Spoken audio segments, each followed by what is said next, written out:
Very soon I'll just like lead. Hey, who is recording? Okay, stop recording. Me. Oh, you are recording? Yeah. Okay. Okay, so you want this to be recorded, I'll right? I'll and then if I needed to, like we talked about, if there's something that I should, I'll let you know. Oh, Sure, okay, sure. sure, Do you sure. want to? Do you want to also? No problem. Depending on you. Yeah, go ahead. Okay, so right now it's being recorded. Okay. Yeah, can you do it also? Yes, yes. It's perfect right now. Okay, great. Yeah. Okay. So Max, I guess you can start by talking about the club, as you know. okay, perfect. We can start now. So hey guys, like thank you guys for joining this event with Fred Toye, the director of The Boys and also Westworld and Watchmen. Like I just name a few, and I just want to like quickly introduce like what kind of opportunity that brought you guys here. Is just we are a filmmaking club at Concordia University. Our name is Concordia Film Society, and our mission is to bring everyone the opportunity to practice filmmaking. And but right now with the COVID, everything is stopped. So, and here we just want to invite people like Fred, who are very established filmmaker, to help us give us the information that help you to become a filmmaker. So tonight, the host will be Gabriel. He is our he's our creative director. He is in Brazil right now. And for example, our guest speaker, Fred, today he is in Santa Barbara, or in general California. So we have like people from all over the world tonight. And okay, I'll just let Gabriel to start with everything else. Thank you, Max. Hi, everyone. I'm Gabriel. I'm the creative director here at Concordia Film Society. And our guest today, he graduated in film and media studies at University of California, Santa Barbara. He worked as a assistant producer, editor.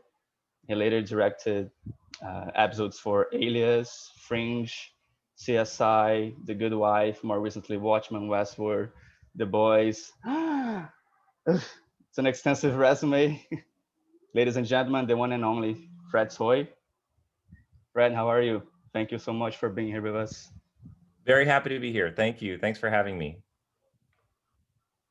So is most everybody are it's varying, but mostly students? Yeah.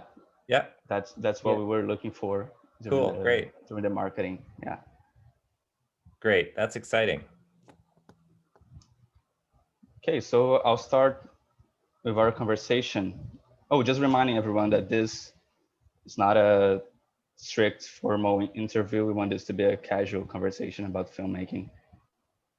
So yeah, Fred, when we did our brief pre-meeting event, you made it very clear to us that your experience as editor, producer, they were as important to you as your directorial experience. So I guess we can start here. Could you talk more about these first experiences as a whole, and how do they help shape the filmmaker that you are today? So anyway, thank you guys very much for having me, and I'm really excited to be here. And you know, I do want to say that I'm very passionate about what I do, and I'm very grateful to the stars in the universe that provided me the opportunity to do what I do in my career. And it was kind of like just talking about like the early part of my career is kind of like planting seeds and letting them grow. You know, it wasn't like I came out of the womb, you know, screaming, I have to make films. It was really the idea that I sort of grew into it, and I grew to fall in love with it over time. And I think that that's a really strong root for me to, you know, to know that like it started with like, oh, I was always, you know, I spent a lot of time watching television when I was a kid, and I really enjoyed storytelling, and then I got into movies, you know, really becoming passionate about movies. And then I went to college and I studied film studies and as opposed to filmmaking school, because I couldn't get into the filmmaking school. I wanted to go to USC filmmaking school, and I didn't get in. I tried like 3 different times and didn't get in, and that was a great thing for me, because where I ended up was like a film theory program, which means a great deal to me today, because the themes of storytelling and what, and kind of like what makes up different genres and why we tell stories and the theories behind them are far more critical to me now than the specificity of like how to do something. So I think that like my college experience was extremely valuable to me in that respect, because watching films from all around the world, not just Hollywood, watching experimental films, watching documentary films, really taught me a lot about sort of the huge array of storytelling that there is out there. And there were various people in my group of filmmaker friends when I first got started that wanted to go straight into directing, wanted to go straight into producing. I was very afraid of that because I didn't feel like I had the skill available to dive right in. So I chose to work my way up. And I was a production assistant. While I was still in college, I was a production assistant, which I highly recommend for anybody that wants to just learn about how a film is made or how a TV show is made, is just like be in on the ground floor as a gopher and just kind of be able to watch everybody. And I wanted to be a camera person. So I worked in the camera department, but I realized that pretty quickly that like, being on set wasn't necessarily the way to be a storyteller. It was a way to learn how to make films. So I chose to be an editor. And I learned from working on a bunch of different, projects that editing was really a great way to learn how to storytell. So I chose that, and I became an editor, and I was an editor. Well, I was an assistant film editor. I was an apprentice, and then I was an assistant, and then an editor for about 10 years. And then always looking for the opportunity to direct. And I decided to make a film, which I thought was going to be like, the greatest experience ever. And it was torture and pain and suffering from the very beginning to the very end. And then I expected to be given great accolades for my incredible storytelling ability. And none of those things came true. But what ended up happening was I told myself that I could do it by making a film with my own money and my own time.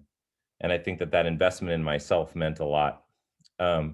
And I think that's the value of making a film is when you're just getting started, is not trying to get a career foothold, but merely to convince yourself that you are possessing the skills needed in order to see your dream or your vision come through. So making that film, I did get it into film festivals, and I did show it, and and it's out there, and there's some funny stories about it. It's called Lost, and it has a similar theme to the TV show, which I also worked on as a director, but no connection between those two projects. And then I eventually, as an editor on a show, I asked for the opportunity to direct, and then that's how I got the opportunity to direct. And that's another longer story. If you want to ask about it, I can tell you later. But I started directing about 15 years ago, and I love it. So that's sort of how I started. But I would say like the key takeaway from my working my way up is that it was about a development of my enjoyment and my excitement about storytelling and being a filmmaker that grew and grew and grew over time. And I think that being passionate about something in your life, whether it be being a filmmaker or being a writer or, being a dentist, like being passionate about that thing that you do, I highly recommend that, because it makes life a lot more interesting than not being excited about what you do. Yeah, for sure. And that was actually one of my questions, if the short Lost was somehow connected to the TV series. Yeah, it only was in the sense that when I made it, I wrote it before working on the TV series Alias as an editor, which was also the show that I ended up being a director on and producing, but it predates that by about a year. And I started working for J.J. Abrams in the midst of finishing that movie and it just coming out. And when the TV series developed, I wasn't involved at the very beginning because I just came on as a director later. there were people that made connections between those two stories because thematically they're similar. But mine's a comedy and a little weird, even weirder than the TV series, if you can believe it. And there is no connection whatsoever, though people have made the connection just because I work with JJ and the stories are similar, but they're not whatsoever. And the title, yeah. other than by title, yeah. But if you looked at thematically what's going on in the film, the short, which is 27 minutes long, and what the effectively what the TV series is about, if you sort of interpret the sort of purgatory concept, that's this, and the sort of like moving around in time. It's a similar film in that respect. I tried watching the short, but I didn't find it. Oh, okay. I can send you a link to see it, because it's thank you. My dad has it and on his website, and I can send it to you. Oh, nice. Yeah. Thank you. Yeah. So since you mentioned the short film, could you talk about a little bit more how this project came to life and what did you learn from the process? I read that you, I don't know if that's true, but I read in one of your interviews that you mortgaged your house. Yes, I did. Oh my God. Yeah, I did. So okay, so tell us about that, please. So I mean, without boring you with all of the details at the time, I think I had diverted in that period of time as an editor away from narrative storytelling. I was working in television commercials, and as an editor and a producer, and making serial commercials and car commercials and things like that. And not to dissuade anyone from working on commercials, but it was driving me fucking insane, like working for clients and agencies, filmmaking, using cameras and actors, but not really storytelling. And I made hundreds of them. And so I was very frustrated at that time. And I think that's a great place to motivate you to do something, is when you're angry and frustrated. So I needed to step away from that. And so there was an inspiration there to kind of like just do anything to tell a story, to tell my own story, and to try to move out of commercial storytelling. And so I had an idea that's effectively this purgatory idea that I cooked up, and I sort of wrote, and I was very inspired, and I got excited about it. And I owned a company at the time. I had the resources to be able to kind of put a crew together. It was very important to me not to do what my buddies had done, which I'm not telling anybody not to do this, but like I was so not into like asking all my buddies to work for free. I just, after a long time in the business, I'd worked on enough freebies where friends would promise me, like, hey, I'll pay you back, or I'll give you a piece of the back end. Like, I never wanted to play that game with anybody. I was just like, I'm going to pay everybody working on the crew. It's going to be favored nations. Like, everybody's going to have fun. Like, so I needed a fair amount of money to pay the entire crew for what was going to end up being about 2 weeks worth of shooting. And we went in distant locations. We were out in the desert, Death Valley, and all around. And so I mounted a fairly large production, let's just say, and by design, because it was something that I was interested in, something I wanted to do. And thankfully my wife was extremely supportive. And so I mortgaged my condominium that I owned in order to get the money in order to do it. And shockingly, we're still married. But I found it a very difficult experience to mount that, and the fact that it took, what I thought was going to be 3 or 4 months, and it took like 2 years by the time it was all said and done, because I wanted to do everything traditional. I wanted to print, because I wanted to show it in theaters so it would be eligible for the Oscars, which it was, but it didn't get, sadly, nominated. But it had to be finished on film so it could be screened in a theater, which meant all the opticals had to be done properly. All the visual effects were on film, because I shot it on 35 millimeter. So it took a long time to do it. So, but it was a really, like I said, the value of that experience is priceless. To mount something that you can do, but you're not sure, and then you do it, and then you're sure, and that makes a big difference in one's confidence as a young person. Yeah. No, yeah, it must have been like a life-changing experience. Very much so. Yeah, in a lot of ways. I think everybody who's young, who makes their own film, I have a lot of friends who've made their own features, who've gotten money from people, who put projects together and whatever. They all kind of say something similar to the tune of like, it's the worst and best experience of my life.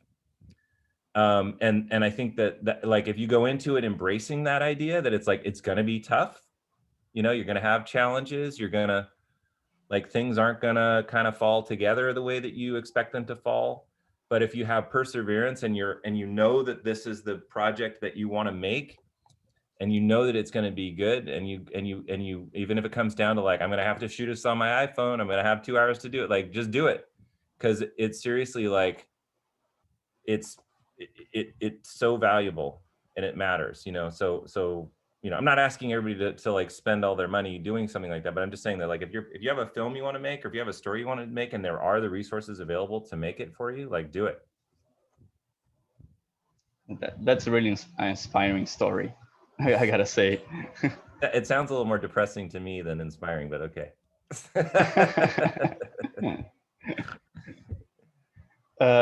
Well, since you talked about your friends and wanting to pay them properly, Yeah.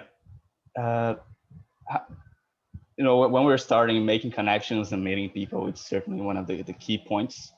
Mm-hmm. And how was this for you? I mean, what? So I think that for me personally, since I had been working on film crews, you know, for a number of years, like, I had friends who I could go to, and even friends that I'd met in school, where it was like, hey, can we, you know, how about you do this part and I do that part, you know. So I was able to find collaborators to make that film, that were willing participants, you know, being paid or not, but willing participants in making the film with me. And so I can speak to that also, but I wanted to say the harder part was making connections from having made the film and trying to reach out and find people, because I think that there was a false expectation in my head that somehow I'd birthed this miracle that was going to be accepted by the world.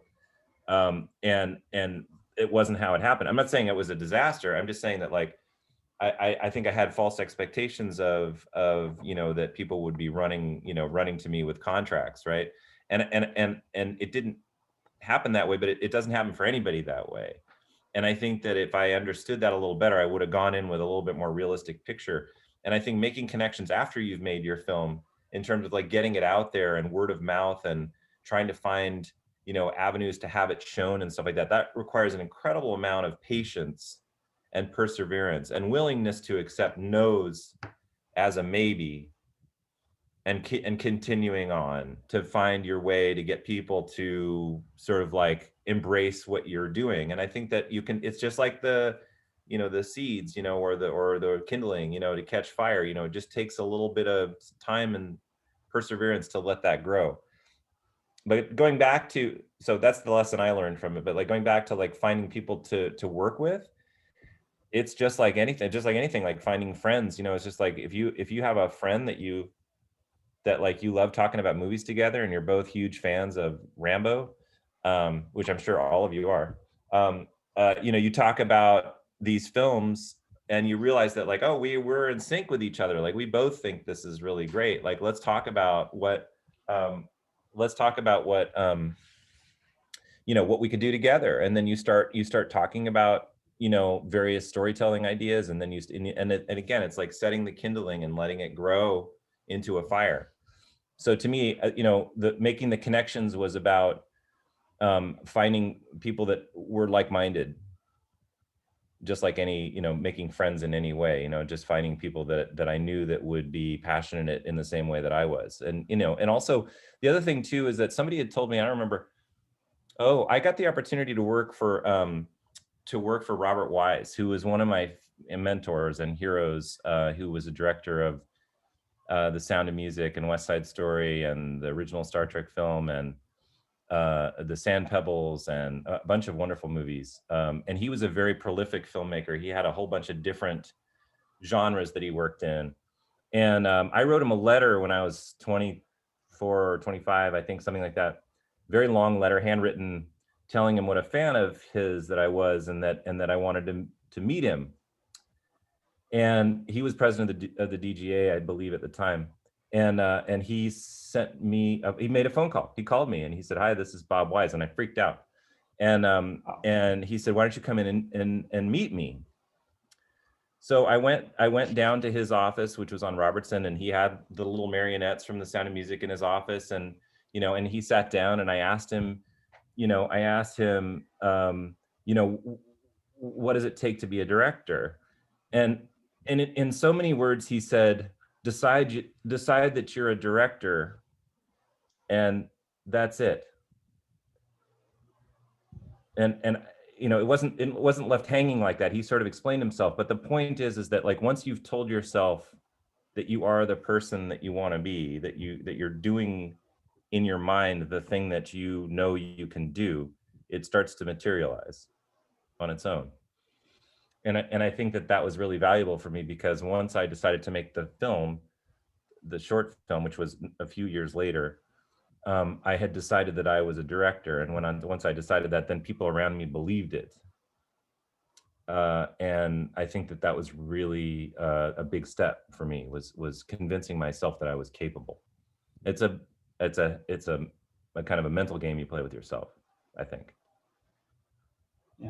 Yeah, that's amazing. And because just to add in this sentence, like, when, especially in this cinema, when we take a long time to be successful, and if we're waiting for people to say that we are directors, we just feel that we're never directors. Mm-hmm. I don't know if I'm making sense right now. That's what it makes perfect sense. And I think that it's true with anything that you take on.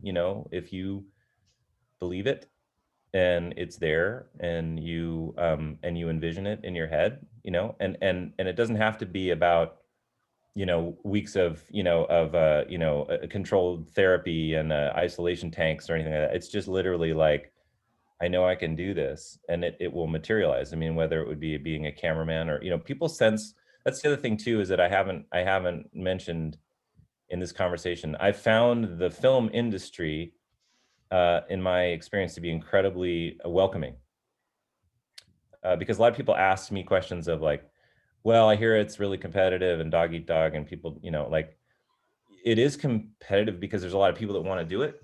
But I find that, like, when you're excited, enthused, and capable, there's open doors everywhere, especially now, more than ever, in my opinion, with all of the content that's being produced.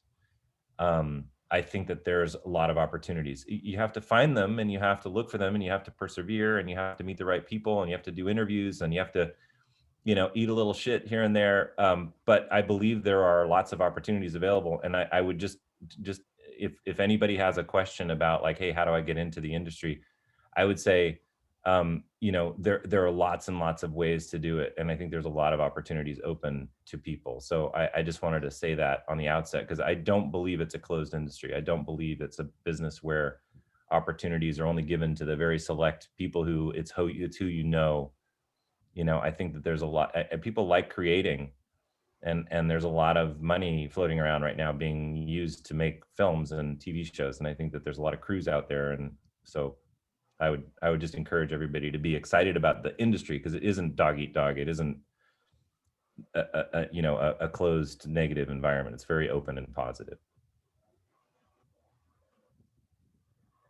Yeah, it's certainly exciting times for our industry, right? And since we talked about the industry, I guess we can go now to talk about a little bit more about this. So I have a specific question about directing for TV shows, because feature films usually have only one director, and TV series have several. Sometimes every episode has one director. So how's this process? I mean, are all the directors involved since the beginning, or are they hired during the season and everything is rushed? Yeah. The simple answer is that it really depends on the project. So every project is different. The general idea for TV, which includes cable and streaming, is that from the very initial, so I shouldn't talk about the old days. I'll talk about kind of how it is now.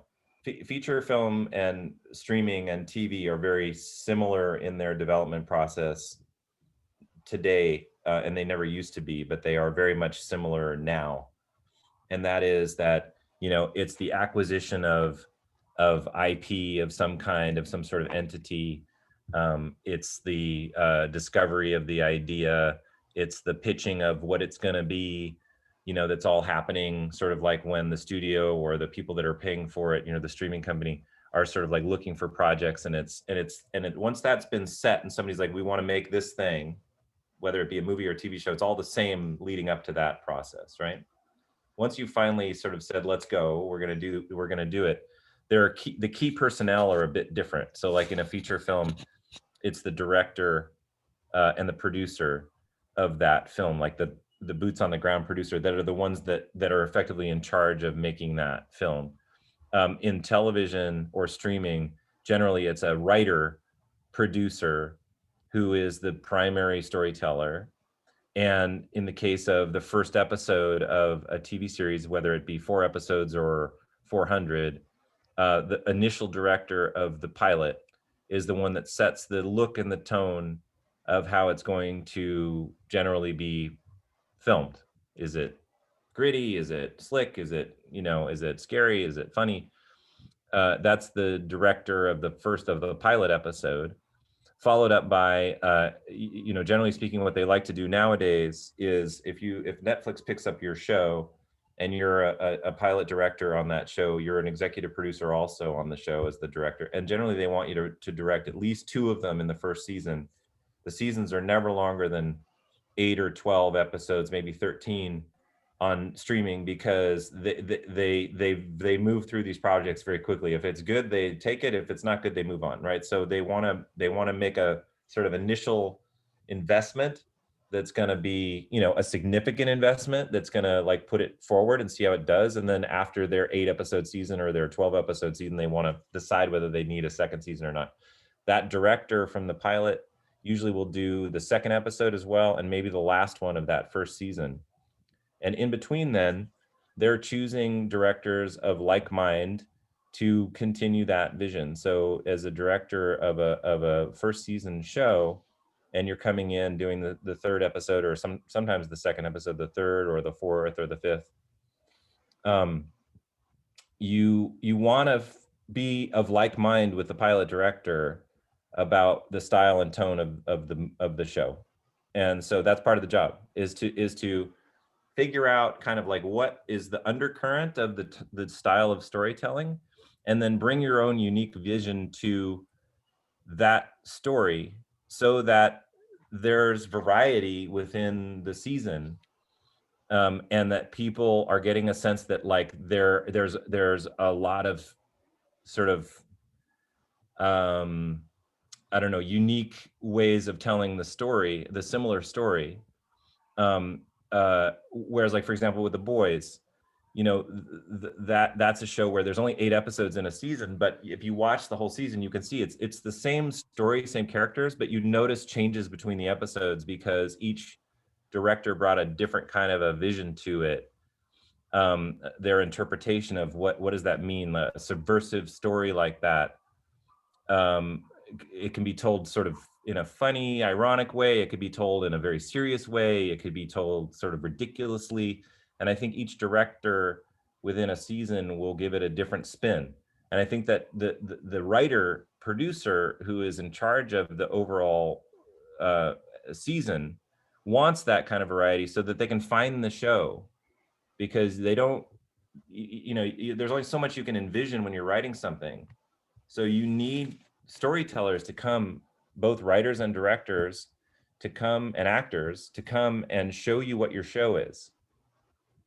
So it's a kind of a tightrope of, you know, continuity with the pilot director, but a unique vision of your own as a director in the episodes to bring it forward. Sometimes you're fixing, sometimes you're adding to, sometimes you're taking away. but it really depends on the show. I see. And expanding on that, so the pilot director sets the tone, and do you have like meetings together to?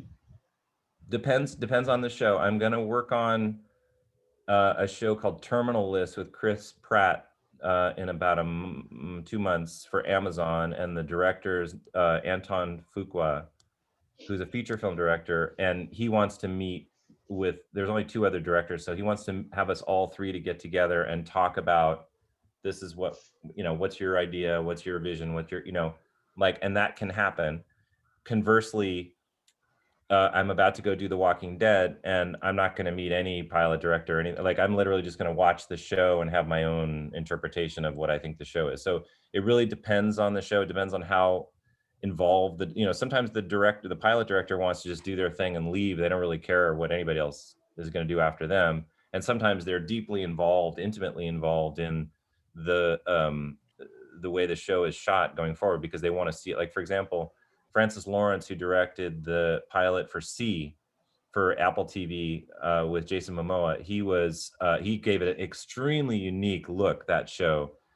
We used IMAX cameras, and we shot it in a very, very elegant, simple, every scene was one shot kind of a way. And Francis was very involved in picking the directors, very involved in shepherding the directors through the process and getting that show to be very consistent in its look all the way through the season. And that's who he is. He's a guy that's like that. He's not a control freak. He's just a really incredibly detailed director and collaborator, and wanted to see the show look a certain way through the first season, and I think that's great. Generally, with a network show, the pilot director will basically come and do his thing and leave, and they'll go order up a bunch of directors and see where it goes. I see. And do you, because usually sometimes in feature films we hear these stories about the executive producers controlling the process.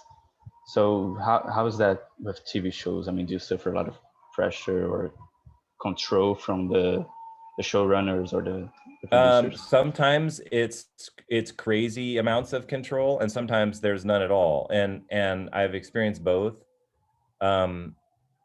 Sometimes the executive producer writer wants to direct the show in the script. So you get a script that's very detailed, and it says, he looks this way and that blows up over there, and the remnants of the car, the glass shatters in front of the feet, and sometimes you'll get a script like that, and the executive producer is very candid about the fact they want you to shoot their script, which is fine. It doesn't mean you can't put a spin on it, especially tonally, because even if you're following a sort of a roadmap given by a writer about how to shoot something, it doesn't mean you can't bring a storytelling interpretation that's about performance, and you know what I'm saying?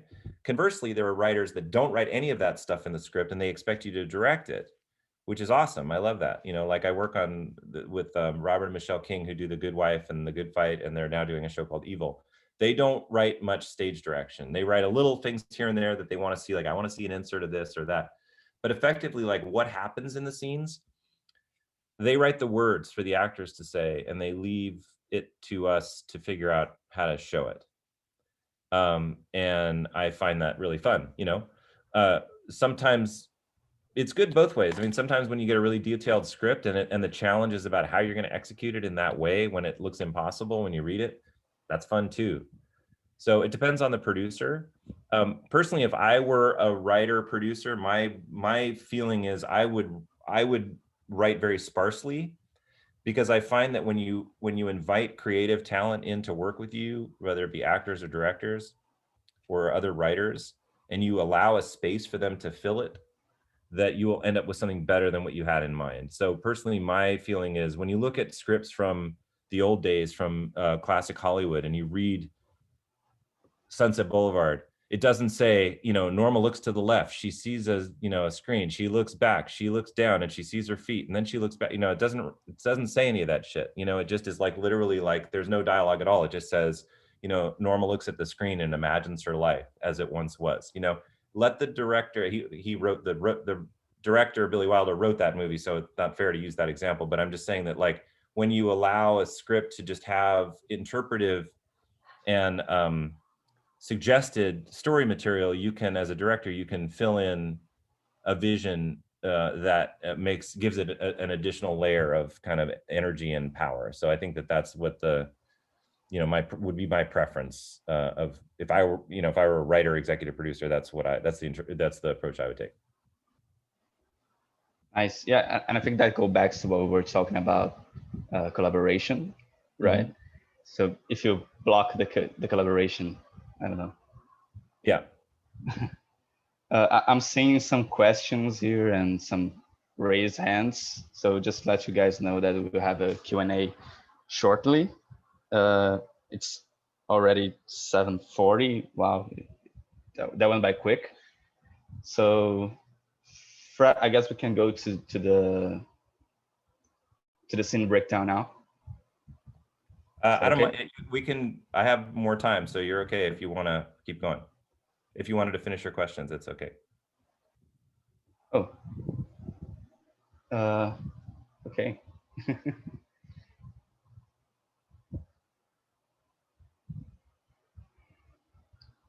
I saw, so just one last question to finish up, and we'll go to the scene breakdown.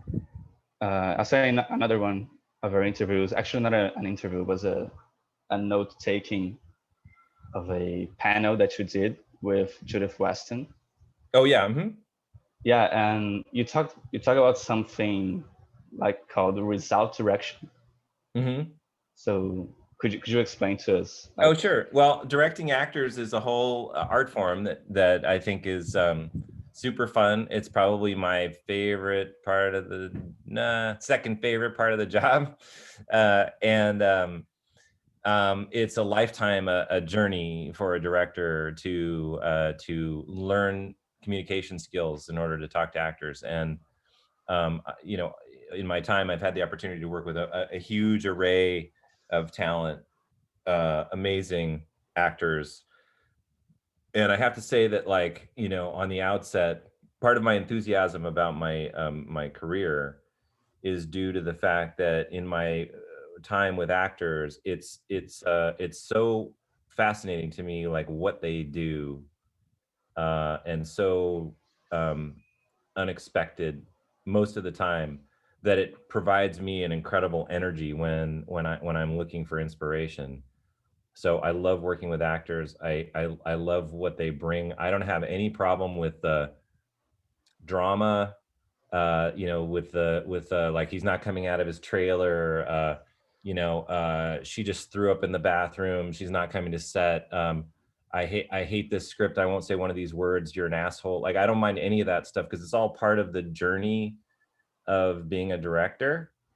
You know, I had Keith. I worked on a Designated Survivor, which is with Kiefer Sutherland, and that was a challenge that I took on purpose because I had known that Kiefer was a notorious asshole, and I took the job as a producer in order to see if I could work with him, and I could.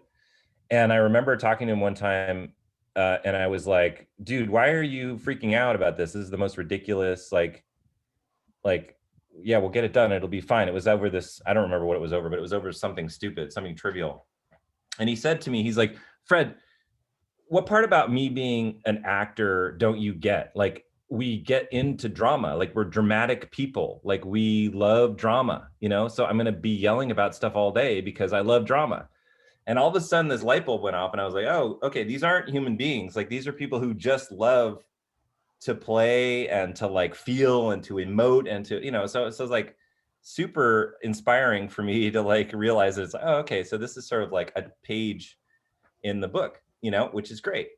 So anyway, so in terms of like what in the Judith Weston interview thing that we were talking about was just effectively like learning skills to communicate and understand actors is very specific to the actor. And the approach that I take, and what results-oriented directing is effectively like where you say to an actor, I need you to cry at the end of this scene, right? You kind of don't want to do that much, because what you're doing is you're telling the actor, like, I don't really care what your journey is, I need this. And I think I would consider myself an actor's director. I don't think that you want to tell, let's just say, I don't think you want to reveal to actors that you're working with that you're really just looking for something, and if they don't do it, you're going to be upset. Because I think what you really want to do is you want to inspire them to find something within themselves that will make the scene and the character real. And that's the words that you use. Obviously, it's their own inspiration that they come to the set with. But it's also, as a director, when you help them find a performance, it's about the specificity of the words that you use in order to inspire them to, again, the same idea as like start a fire with kindling. So you don't say like, here's what I need you to do in this scene. You're upset, your son just died, you're about to fall off a building, you're going to catch on fire, and I want you to cry. Like, you never, like, you don't want to do that, right? The conversation is more about like contextual and what the moment is about. Like, how do you feel? Finding the emotion. So that's all that was about. Was it sort of like when you work with actors as your full-time job, it's really about like kind of like understanding each individual person and their particular idiosyncrasies and what they're bringing to the process, and then helping them find their best self, helping them find that thing that they need in order to discover the character in the moment. So it's Judith Weston, by the way, wrote 2 really great books on directing. One's called Directing for Actors, and the other one's called The Producer's Something Handbook or whatever. Anyway, Judith Weston is the name of the writer. And if this topic interests anybody, like directing actors, it's a sort of a must read. I would say more than the already famous, Sidney Lumet books and Elia Kazan and all those. But this book I would highly recommend for somebody who wants to work with actors. I saw you took courses with her. Say again? You took courses with her? I did, yes. I took, before I was a director, I took directing actor courses with her. Nice. Yeah. Okay, I guess we can go to the scene breakdown now, because people have questions. They want to go to the Q&A. Sure. Start a riot. I don't know. So Fred, you want to start with boys or Watchmen? Whatever you want. I think, yeah, let's do the boys. Okay, perfect.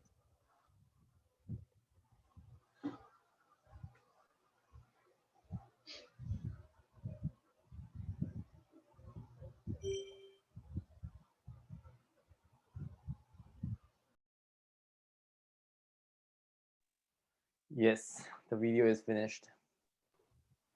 That's such a great scene. It's very uplifting.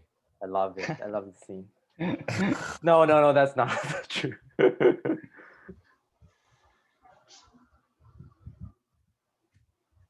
Max, I guess I have to keep sharing the. Okay, so Fred, do you want me to keep sharing the screen, or you can just talk freely? Oh, yeah. So you want to talk about this scene, and we can do, and then yeah. Yeah, or we can watch Watchmen first. Well, why don't we talk about this scene, and then we can watch Watchmen after that, because it's a very different kind of a thing. Yeah. So Gabriel, do you have any questions? Like, or we can just let Fred share whatever he has in mind. Well, that yeah. That scene was a iconic scene from the comic that was controversial in the development of the series, because the series was developed by Seth Rogen and Evan Goldberg, and one of the initial conversations with Amazon when they picked it up, it was with another studio. It was going to be done at Warner Brothers, and they decided that the producing team decided that it couldn't be done in the extreme. The series couldn't do the comic justice if it was on network television. It needed to be done a streaming platform. And that particular scene was one that nobody wanted to do because of the subject matter. It was one of the more extreme scenes in the comic.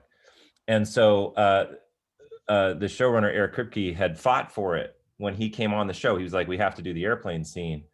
And they didn't agree, but he wrote it in anyway. And he's a very forceful figure. He just kept at it.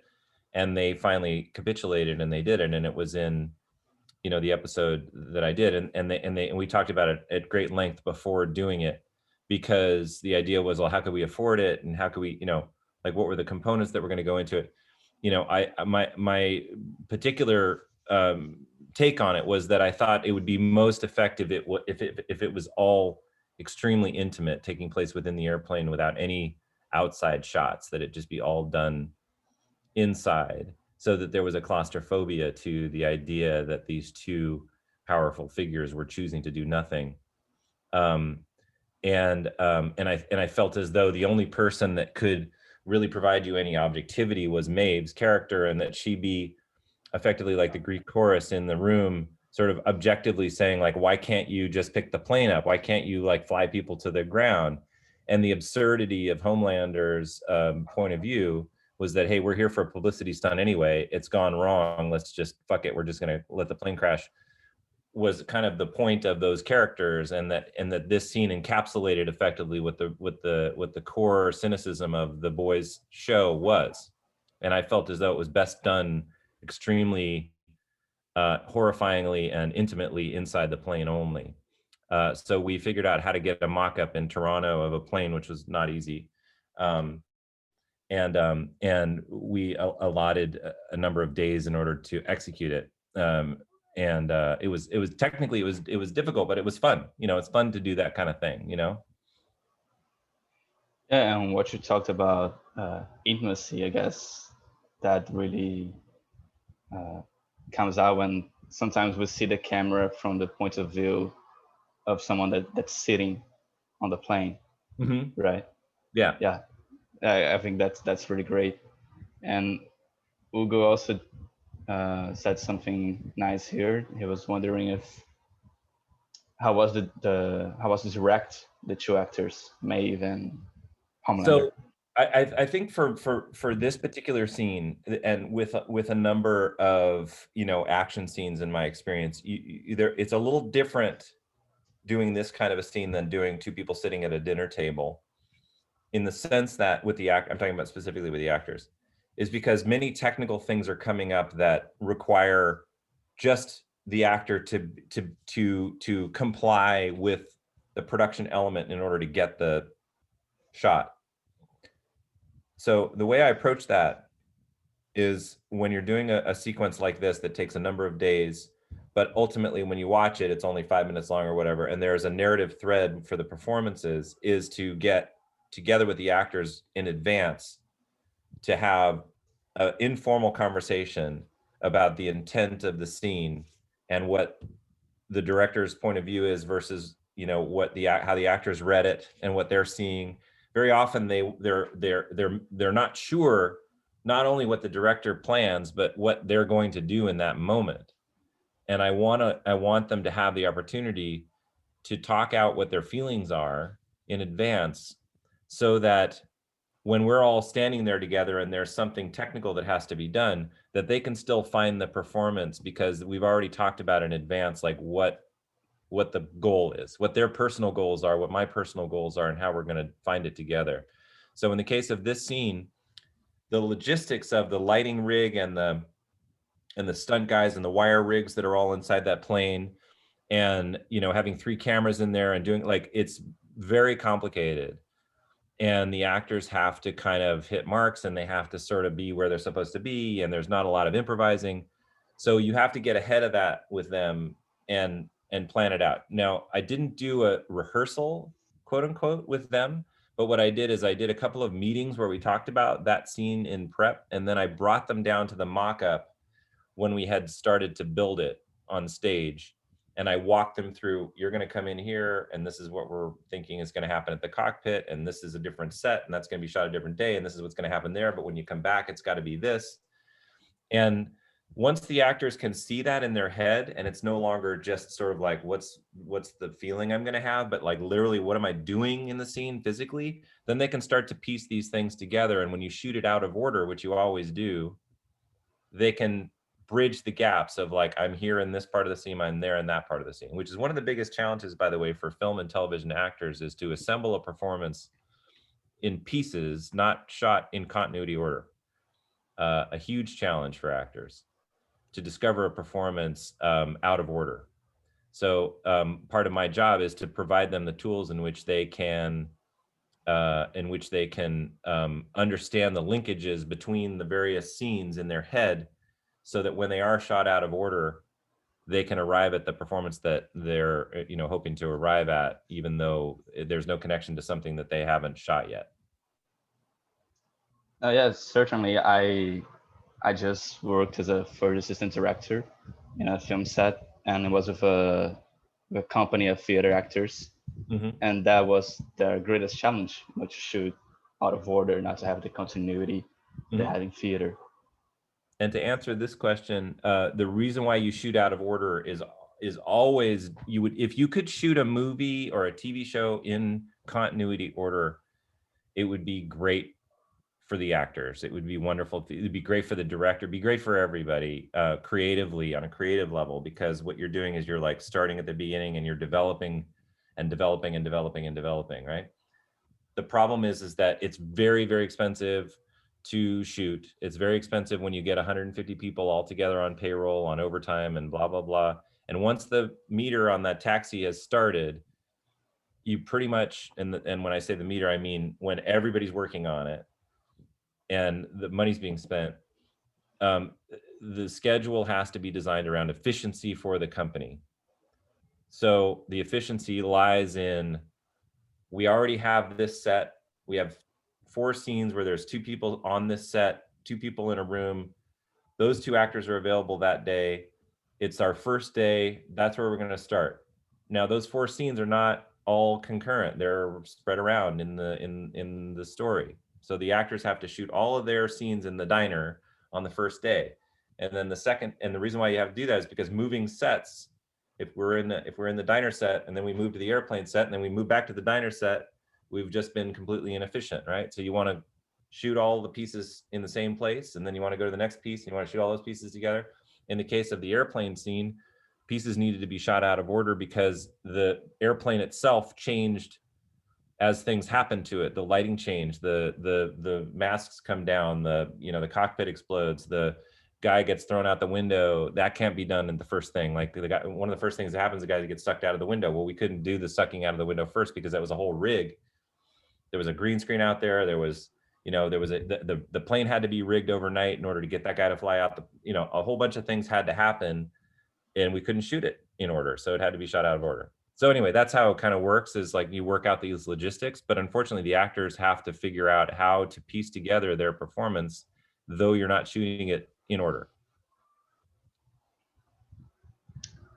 I think it's maybe we should go to the Q&A, because I think we're a little short in time.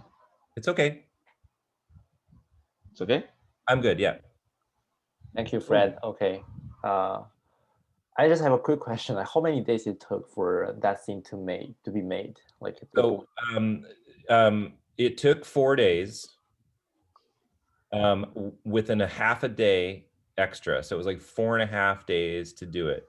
Oh, really? And when we originally scheduled it, we scheduled it for 4.5 days.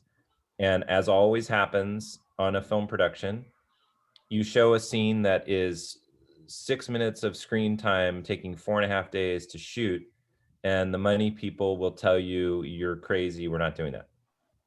And so our producers, our field producers and line producers, when they looked at that, and they were like, no, you're gonna get a day and a half to shoot that sequence. We, meaning me and the assistant director and the cameraman, the director of photography, had to go to the producer and say, the scene that's written, the scene that's in the comic, the scene that has to be filmed properly will take us 4 days to shoot. He said, we're not doing it. We came back and said, we're going to have to go to the, to the Amazon basically to talk to them about it. So basically they went to Amazon and they got approval and additional money to make the scene in 4.5 days, which was barely enough time, by the way, to do it. And the reason why it was not because we weren't being incredibly efficient. It was because the gags that are happening in it with the camera, like we used a camera shaker, which is a really cool thing where basically like you mount this.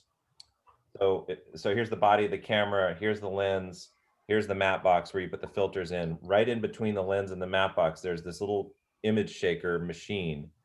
Basically, it's a filter that gets strapped to the camera. You turn it on and it has a shaker motor in it and a rheostat, a dial. So what happens is that the two planes of visual information that are coming into the camera, one from the lens and one from the filter, are shaking against each other, and it's causing blurs in the film. And you can do it on film very easily by just literally shaking the camera and you get motion blur, but on a digital camera, you don't have the same effect. So to get the blurring, and if you guys look at that scene again, you'll see it, to get the blurring effect of shaking, we had to use this very special image shaker. Well, that requires a certain f-stop, that requires a certain, amount of light that comes in, that requires not too much panning and tilting of the camera. It has to be done a very specific way. So working out those details just takes time. It takes time to get that, we've got to do camera tests and we got to figure out how it's going to look, and we got to decide on the lighting and, what pieces we're going to use that on and which ones we're not, so those things take time. Stunts take time. Performance takes time. A bunch of the actors in that set were stunt people. Well, when you hire stunt people to be actors and they give a performance, sometimes you're not super happy with their performance and you got to figure something else out. So like that happened quite a bit too. So some people were extras, some people were actors, some people were stunt people. So it just takes time. That's unimaginable, like complicated, actually. It's like anything. It's just step by step. You just, you work your way through it. Just like anything, you decide what you want it to look like. You and the creative people get on the same page. I want it to look like this. We looked at image shaking scenes in other movies and we're like, we want it to look like that. We looked at lighting in other airplane scenes, looked at some terrible movies with airplane scenes, some great movies with airplane scenes, talked about which ones we liked, arrived at a decision, and then that is the path forward. You just say, we need this tool, we need to be able to do it in this amount of time, and that's how you get through it. And it all starts with the idea of like tonally, like what do we want people to feel at the end of the scene? Well, I wanted people to be horrified. So that was my intent. So You got it. That was how we tried to achieve that. And it all starts with that kind of mission statement. Thank you so much, Fred. Okay. Do you think maybe Haley, you can ask, or Gabriel, do you think like Haley can ask question, or we can just move everything to the end, like the Q&A? If you want to ask questions about this, and then we can at some point go to the other clip, that's fine. Yeah, because Haley is like excited to ask. Yeah, can I ask? Yeah, go ahead. Okay, cool. Hi, Fred. Hi, Haley. I have a couple questions, but if there's not time, I can just skip one or whatever. But the first one I wanted to ask was about directing actors again. I really like what you were saying about Billy Wilder and how like leaving out a lot of stuff in the script. I learned that from kind of like Paul Thomas Anderson. He writes like these he emphasizes like he likes to let the actors like do their job. He's like, if they're walking, then they're walking. That's what they're doing. Don't like use flowery language or whatever. But my question for you is because you were talking about that scene from The Boys and how like you met with the actors and like walked them through it. But for other scenes where, like you said, like a dinner conversation, or maybe it's an important scene, but like smaller, less like moving parts, do you talk about it beforehand, or do you kind of just like let them do it? And then if you want to tweak things, then on set you do it? Or like, do you say anything about smaller scenes like that? My approach is to, I rehearse scenes where I know that my personal attention is going to be diverted by some sort of other element where I'm not going to be able to focus all of my energy on the actors. So when I know that I'm going to be busy with the bullshit that it's going to take in order to film the scene, I rehearse the scene in advance so that we can have quiet time together to figure it out. when we're shooting a scene that doesn't require a diversion of my attention, the rehearsal process is where we clear the set of the crew, and you have a private rehearsal where the actors, the director, the script supervisor to help the actors sort of, if they're having trouble with the lines, the cameraman to sort of watch how it's going to play out, the assistant director to make sure that it's being done efficiently, and sometimes a prop person in case the actors need props. And when you rehearse the scene, the idea is to create a completely, as much as it can be on a shooting day, relaxed environment so that the actors can come in, and I do not try to pre-prescribe any vision on top of the scene until I've given the opportunity for them to just get it out of their mouths and for them to feel what's happening. And I gauge in those moments what they're bringing to the scene. And sometimes it's, most of the time, hopefully it's different than what I imagined in my head. And I get a challenge and an opportunity to try and capture what they're doing in a magical way, which is my favorite job, and the job of a director is to look for spontaneity, look for a unique point of view, look for something that an actor can only bring when they've just felt it, and then help them develop that and capture it. So when the actors come to the set, it's very casual. We literally like read the script as if we were sitting on the subway, and then they start to talk and say things, and stuff comes out of their mouth, and maybe they're upset about the lines, or they don't like the words, or maybe they love the scene, or maybe they hate it, or whatever. And that's all part of the soup, and you just let it bubble. And then my job is to focus it. So you don't have a lot of time for rehearsals on a shooting day, but in the course of 10 or 15 minutes, I will have taken those elements that I found that came to me through the actors and channeled it into something that they can do practically in the next couple of hours, and that will be telling the story that I need to tell. Okay, that makes sense. Thanks. That's my job. Do I have time for another quick question or no? Yeah, I'd say go ahead, Haley. Okay. Yeah, cool. go ahead.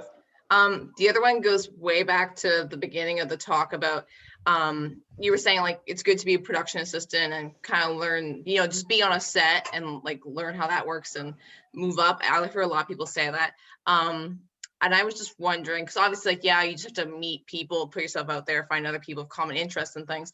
But for example, I can't really ask about cities you might be familiar with, but like I'm in Montreal, and they do film a lot of things here. Like I know Roland Emmerich's here filming something with Halle Berry right now.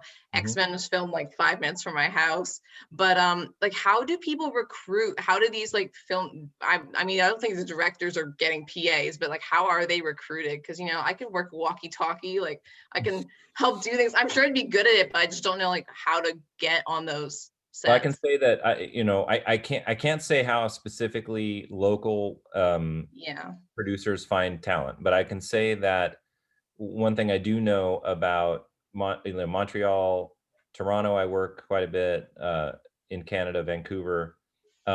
They are very, very, what's the right word? It's a known community. Everybody kind of knows each other. Yeah. And they're pretty supportive of each other, in my opinion, because they all end up working together at some point. The Montreal crews are very specific, and some people come up from Ontario and they work there as well, and they know those people. So it's not an infinite amount of people to get to know. Okay. I think that it's a fairly finite amount of people that are kind of picking the right folks. And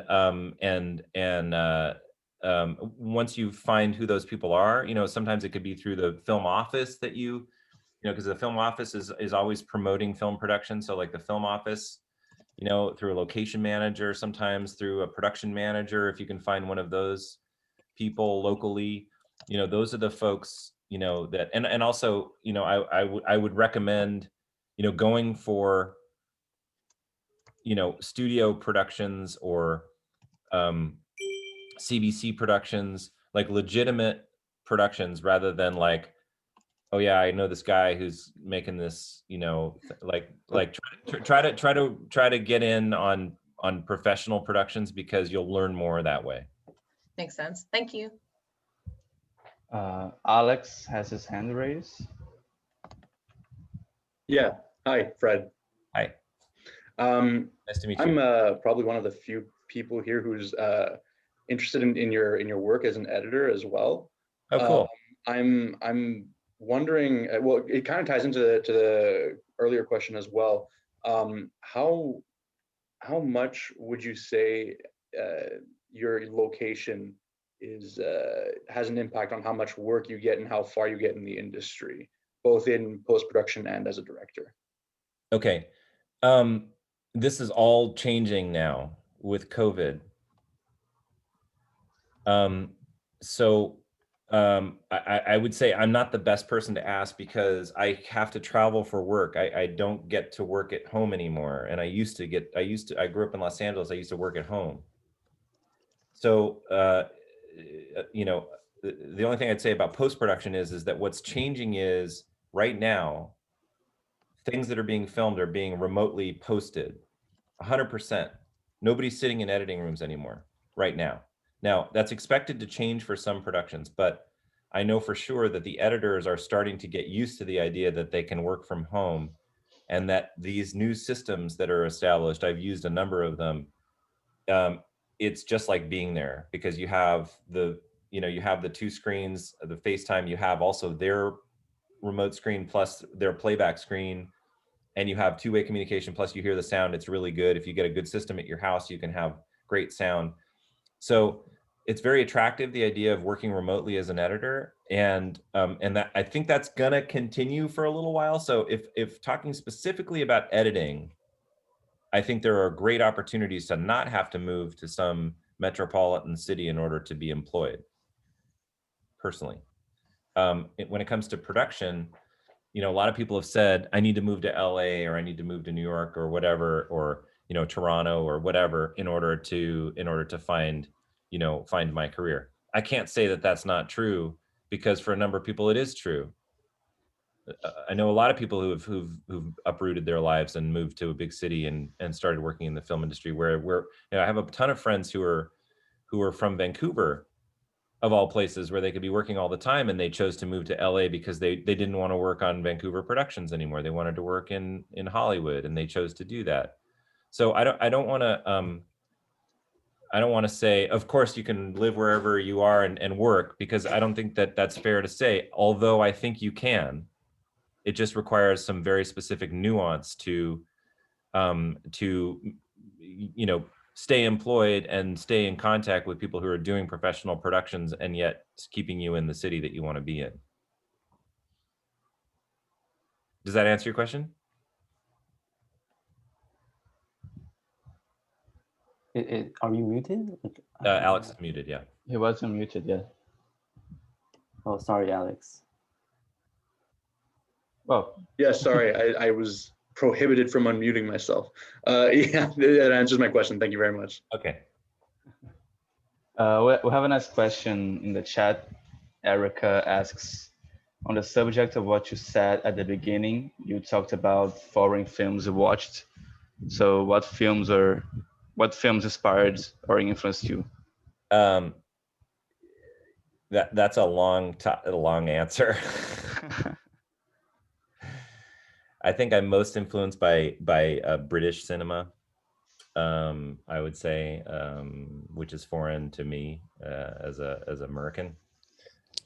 And I think I was always attracted to sort of like the elegance and simplicity of, you know, even early British films. I think because of the fact that they didn't have a lot of money to make those movies in those days. And therefore the compositions and the performances were what we consider today, or what I consider today, to be incredibly elegant and beautiful. And I think that type of storytelling, to me, I just gravitate towards. And I'm not saying there's the type for British cinema. I'm just saying that sort of like a lot of classic British films are very simple, straightforward,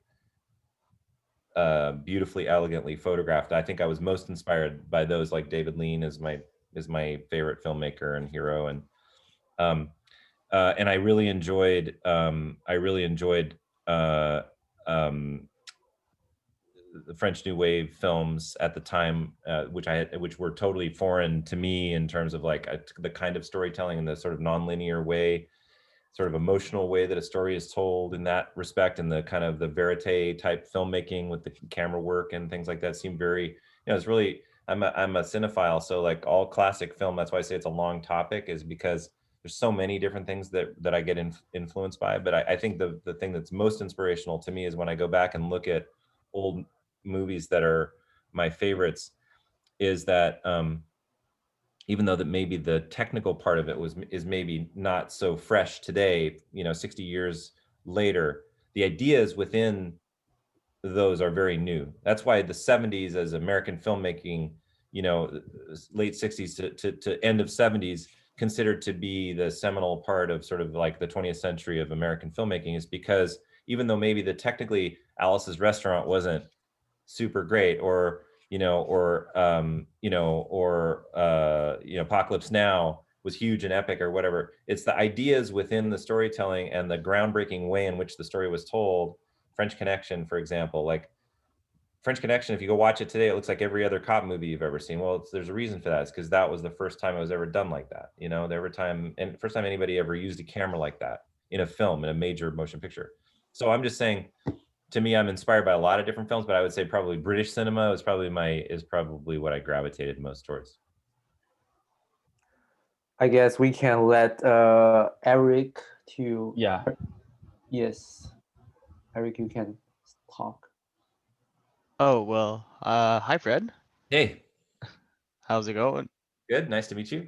Nice to meet you. I have two questions. One's kind of a follow-up, but essentially, I see your filmography. It's basically like a lot of these hit shows. How do studios go about choosing which directors? Like, you just show up and be like, give me an episode or something, or how does it work? The way it works is basically they're trying to just like with actors, they're trying to match up what they think might be the best talent for their show, and so they're looking for a specific skill set, I would say, that's applicable to the show, and so they have lists. It's pretty rudimentary. They basically have these lists that float around that sort of like, when I'm producing on a show, it's like, okay, let's start talking about the directors, so somebody puts their list together, and they have, and then somebody else puts their list together, their favorite director that they worked with or that they're a fan of, or, and then everybody, when I say everybody, I mean a lot of, the studio's got 5 or 6 people that are weighing in, the network's got 5 or 6 people that are weighing in, the producers have 5 or 6 people that are weighing, everybody's, coming together, and sort of saying, this person is the right person to offer this to, let's go to them for that. So it happens through a group think, but ultimately through reputation of the director, and also their history with that studio or that streaming platform. So the fact that I have worked with, say, HBO, I'm on a list there. I'm going to show up on somebody's list. Now, it doesn't mean I'm going to get hired. Doesn't mean they're going to call me, but I'm on a list there. And when there's a show that comes up, I'm certainly considered, and they'll call my agent and they'll say, is Fred available during, the months of November and December? We have something coming up. And then if I am, and they all decide they want to hire me, they'll call my agent and they'll say, we want to book Fred for this such and such episode or show. Okay. So, follow-up question, is there like a show or a project you'd like to work on? Like a show that's already running or something? Oh, there's tons. There's all kinds of stuff that I think is really cool that I wanna work on, and sometimes I get to, and sometimes I don't. Awesome. Thank you. Sure. So I think we can move to a question in the chat. Like Ahmed was saying, what advice do you give to a beginner filmmaker for starting a film production company? Question 2, in this transition to streaming services, how would you explain to a beginner the new way of making money through film? Okay, I can probably answer the first one, but I probably can't answer the second one because that's an area that I'm not involved in. So like, how do you make money? How do you make money through film? I can't really say other than things you'd already know. You know what I mean? Like you make money by selling a project to a studio. You make money by, people make money with YouTube. People make money. So I can't really. I'm sorry, unless you tell me there's something I can speak to. I can't really speak to that question. But the first question I certainly can answer, and that is, can I ask? Can I ask what's the purpose of the production company? Ahmed, can he answer that? Yes. Yeah, Hello. Hi. Well, for a beginner filmmaker or a narrative-focused filmmaker who wishes to make narrative films, Yeah. and wants to be independent, to not really rely on these big budget or be under the control of the big budget I understand. corporation. Mhm. So how would you like advise someone who's starting out with with no money or like a plan per se or an idea? I think my advice would be to spend as much time as you can actually generating content, whether it be in the form of a script or short films or music videos or a feature film, or spend more time doing stuff and making it and generating content than talking about it. Okay. So get going. Like I'm not trying to pressure you. I'm just saying that like set up the company, find people you like collaborating with. Everybody gets on the same page about we're all going to do this. We're kind of working together. I wouldn't spend a whole lot of time working out the structure of the deal between you and your buddies about how if we end up making 400 million, like who's going to cut, who's getting this cut, and like just start doing stuff together and getting it out there, because the more you do together, the more you make, the more you support the people that you want to work with, the more that's going to come to you. So I think that it's about content. It's about producing stuff, and even if it's for nothing, for no money, and you're making it on an iPhone, just make it. All right. Thank you. Yeah, thank you. Sorry, I can't explain how to monetize it. I frankly, I wish I understood how to monetize stuff like that, because it's something that comes up all the time, and I don't know how to answer it, because I don't know how you make money with I mean, I used to, but that was 25 years ago, so I don't know how to do it today. Well, but the second question, I guess, to explain it is just how would you find the means to access the resources? Like, how do you get an agent, for example, which is like your link towards your paycheck, to your next job or whatever. A lot of times it's you've made a film and it's gotten some attention in whatever form it gets on the attention, and the attention gets to the agency, and they call you in for a meeting, and when you go in for your meeting, you're like, I'm glad you liked that thing that I made. Here's that other thing that I want to make right now. Read it. Okay. And the way it gets attention through you, was it through film festivals? For me, at my time, it would have been film festivals. Yes, it would have been through film festivals and through, screenings and word of mouth and things like that. I think it's very different now, and I think there's a lot of ways to get your content out there now. Okay. All right. Thank you. Yeah. Okay. I think Ian has waited for a long time, so thank you for waiting. Thanks. Wow, Fred, it's been a real thrill listening to you talk. Loving everything you're talking about in terms of working with actors and like finding ways to boost confidence. But that made me realize how unconfident I am in certain regards, especially when it comes to like special effects or the latest camera tech. Mm-hmm. And it's hearing about your whole trajectory, where you're working in an editing suite for years and years, makes me think that you had quite a bit of exposure to the post-production effects and that side of things. for people like myself who haven't had that kind of opportunity, are there ways for us to at least become somewhat knowledgeable on the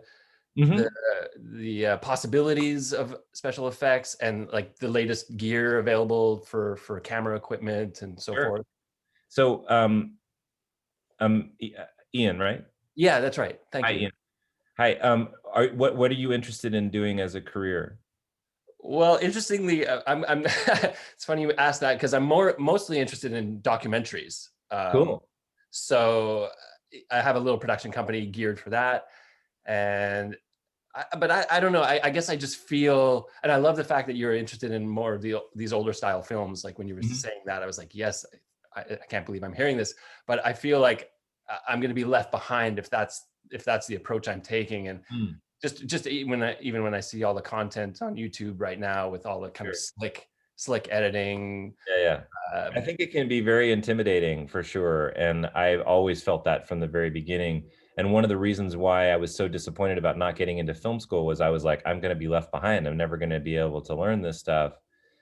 And so I totally understand and hear that. I would say that the simple answer is that if you have a vision of what you want to do, like as the storyteller, so like if you're going to make a documentary and you're like, I'm a huge Errol Morris fan. So like if I was going to make, what was the one with Robert McNamara, Fog of War. If I was going to make a film like that, and I had that vision of sort of like, okay, this is a guy basically confessing at the end of his life, sort of like what he learned having been the Secretary of Defense during the Vietnam War, and I want to show the candid side of a person who was considered a monster. And I'm going to do that. Errol Morris did that through interviews, but also through contextualizing his life through history and humanizing him, right? So if that's the idea in your head, and you're like, I think in order to tell that, in order to tell that story, I'm going to use this visual. I saw this movie and I had this visual idea. Like, so then once you have that in your head, it's really simple. I'm going to put that in quotes. It's really simple to execute when you hire people or you collaborate with people who actually know how to do that. So I don't worry so much that I won't get the shot that I want because I don't know technically how to do it, because I know that there's going to be somebody that knows how to do it. All you have to do is just present. You got to have it in your head. And then when it's in your head, you just find the people, like literally like 90% of the professional cameramen that you will meet, who you will collaborate with on both docs and feature films, will know probably how to do the thing that you're trying to do. So that being said, I would just take solace in the fact that being the visionary is the hard part. The technical part is not difficult. It's challenging, but it's not impossible or difficult. There's always a way to do it, especially today.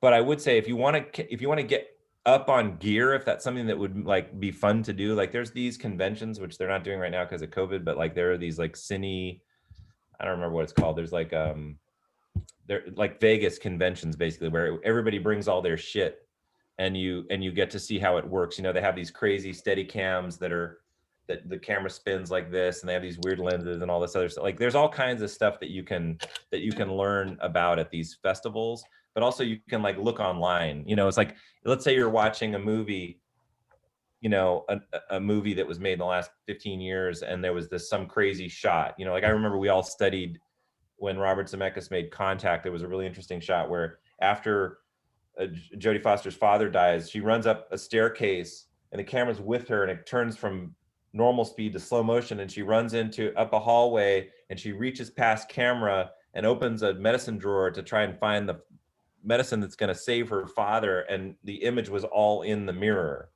and everybody was like mind blown trying to figure out how he did that shot. It was very simple.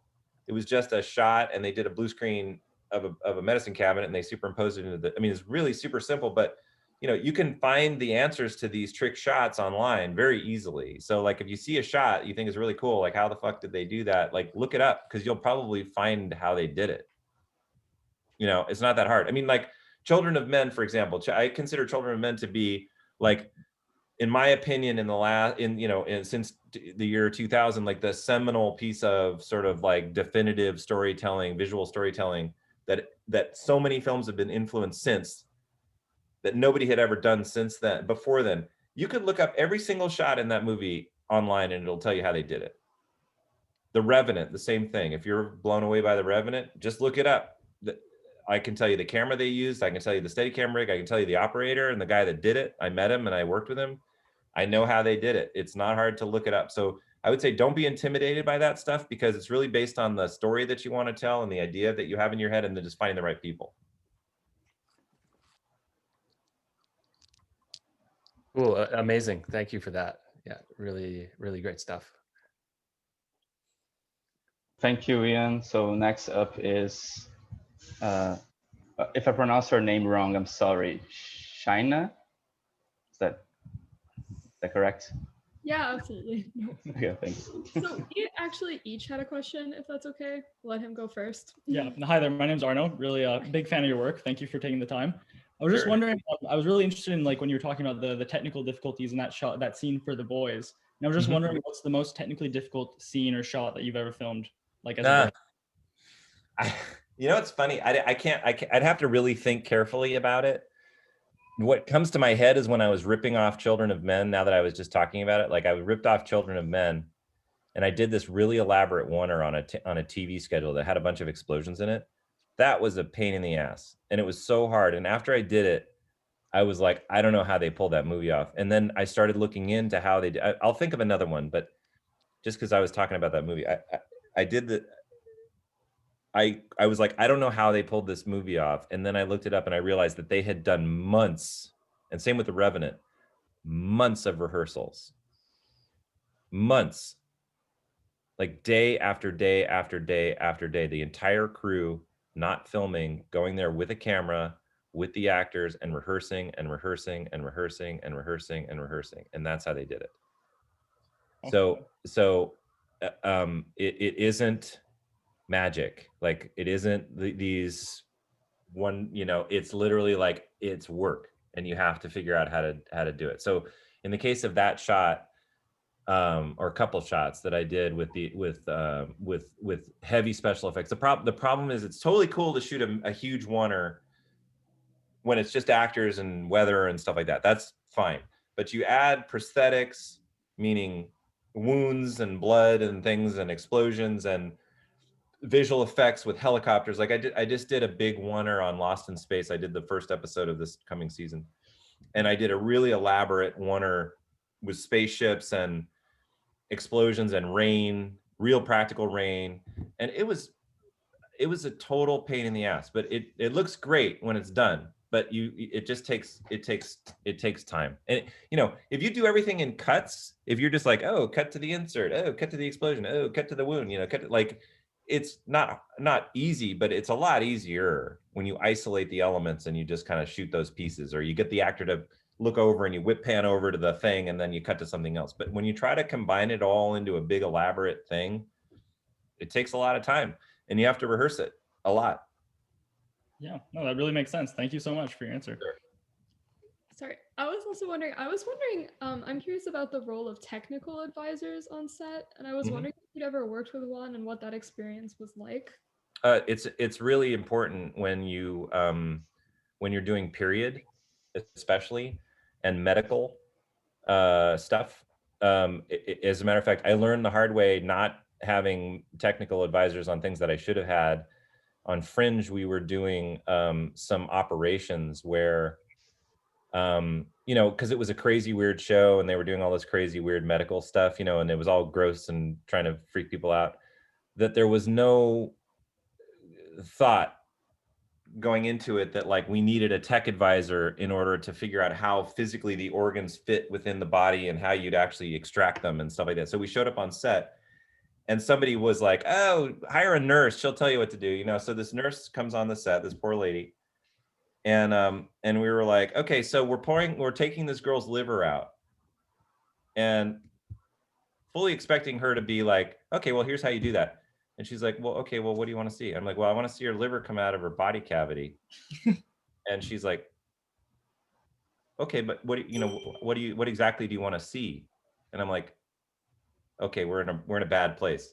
Like, so from that point on, I realized that like anytime you're doing something that you don't know how to do, bring a tech advisor and they will tell you how to do it. And especially important with things like SEAL team stuff, how they hold the weapons and how they break down the doors and how the guys, how many guys you take into a thing. And when there's a guy getting, when there's an armed person inside of a room, like who goes where and how they flank him. And when they like, because believe me, what you don't want to do, you never want to get into a situation where you and the actors are arguing about how the fucking SEAL team is supposed to take out the guy. Like that is the worst conversation on the planet because the actor is going to tell you exactly how they think it's supposed to happen. Yeah. So you got to have a tiebreaker dude standing there going like, actually, I'm sorry, Mr. Actor, sir, this is actually how they do it. Because that's the only way they'll listen. Too dramatic. So, tech advisors are extremely important, especially with period. Like I said, like you need somebody to say, that's not how people walked in the 40s. Like that's not how they wore hats. Like that car would never look like that. Like those tires are, like you need that person because you can't is when you're directing, you can't spend your time policing the tires on the cars. You know what I mean? Super quick follow-up. Sorry, did you have one on The Good Wife by any chance? A tech advisor? For the lawyering, yes. For the legal aspect of it, yes. So when we were in court, there's a wonderful guy named Jim. Sorry. Who was our tech advisor for all 7 seasons. And he would come on the court days and he would tie break these conversations between the actors about what they would actually do, where they would stand, what they would do, who they would talk to, where they would look, whether they address the jury, whether they turn their back to the jury, whether they yes, there was a guy there to do that and it was critical. Awesome, thank you so much. Sure. Thank you. Fred, how are you with time? Good. You want to show the other clip? No, we'll have a couple more questions, like we have 2 in the chat and another hand raised. So Frank asks, institutions in Quebec are pretty conservative when it comes to more audacious projects. When it comes to violence and trashy business, studios are also known not to be interested in receiving unsolicited scripts. What options are left to get something off the ground? You mean something trashy and sleazy and violent? I think that's what he means.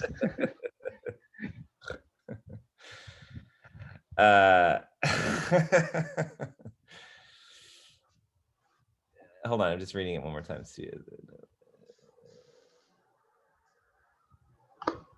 I mean, people get independent financing for projects all the time, and you can make it on your own. If you can find an investor, a person who invests in film. Believe it, I never knew at the time when I was younger that there are actually people whose whole job is to go look for projects and to finance. Like there are people that do that. That's what the Cannes Film Festival effectively was about. Was there money people there looking to spend money, on projects? So like, there are people who do that. And I think, in Canada, especially, I know that you said that they don't like these kind of projects, but like, I know from my Canadian friends that that the government, gives money incentives for making films and things like that. So I'm not saying that they'll make a movie like that, but I would say that there's independent financing, and that's how a lot of people have gotten started. They get investors and they get independent financiers to finance their film, and it gets made and it's the next thing, and it becomes a franchise or a TV series, that gets picked up. So I wish I could answer that better, but I don't know how else to. Okay, I'll let Alia talk now. Hi. Hi, I'm Alea. I'm from North Van, actually. Oh, cool. Yeah, it's Beautiful. good to meet you. You spoke really well. I'm really enjoying the panel so far. Thank you. I actually had a question about like the leadership. Like I was wondering if you could kind of comment on your leadership in filmmaking, because kind of you're in that like leadership position where you're kind of leading everybody and giving people direction. And I'm wondering like, how do you keep people excited in their, in their jobs and keep people kind of like focused on that central idea? Like, are you having to frequently bring people together from like the makeup and or like the editing or whatever, and kind of talk to them about that core central idea or that what you're going for? Like, do you have to do that frequently, team meetings, those types of things? I'm just wondering how like leadership is kind of applied. I think that in to answer your question about leadership, kind of typical sort of like leadership methodology, like you said, where you're having team meetings and things like that. I think that comes in more as being a producer, which I've been a producer quite a bit. And yes, there's a lot of opportunities where you're finding ways of sort of like keeping the team all on the same page, keeping the team working together on the same thing. And there inevitably are going to be problems that need to be solved as a producer when the makeup department is having a problem with an actor, or when the special effects people had planned something really huge and great and you ran out of time and didn't shoot it and they all want to quit. That like finding ways of inspiring those groups of people as a producer is really about those kinds of things where you have meetings and everybody gets to talk out their feelings and sort of like you figure out how to go forward. So yes, as a producer, that is very applicable. As a director, it's different because you have only just so much time, whether it be in prep or in shooting, to be able to just execute the things that you want to have done and that are your responsibility to do. And there isn't a lot of time for those kinds of meetings, okay? However, what there is a lot of time for, and I think a critical part of directing, is understanding that everybody that's there in every position is there to be because they like movies and they like TV shows and they want to be creative.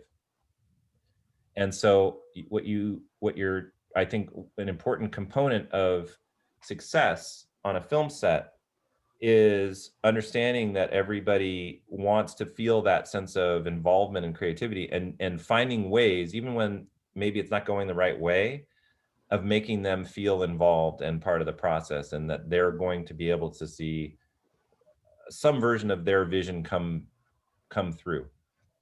It's tricky because sometimes it doesn't match your vision. So you have to find a way to keep them excited and involved. But I think that that's a really huge part of success, where it's the collective energy, it's the collective collaborative energy that will actually get you the better product in the end. If I yell all day and I get every shot that I want and I yell at all the actors, and I can guarantee you that when you watch the thing and you feel it, which is the thing that you do when you watch stuff, when you feel it, it will feel completely different than if I got the collective energy of the entire crew and the actors together in a positive way and got the same product. So I see, I'm not, and this isn't just voodoo bullshit. Like seriously, you see the result. You see when people are excited to work and creatively be part of the process, the stuff is better. The shots are better, the performances are better, the day goes faster, everything. So it's very important as a director on the ground to inspire people to want to see things positively. Thank you. And thanks again for speaking today. Sure, it's fun. Okay, so our last question, Ian says, what project/episode are you most proud of in your body of work?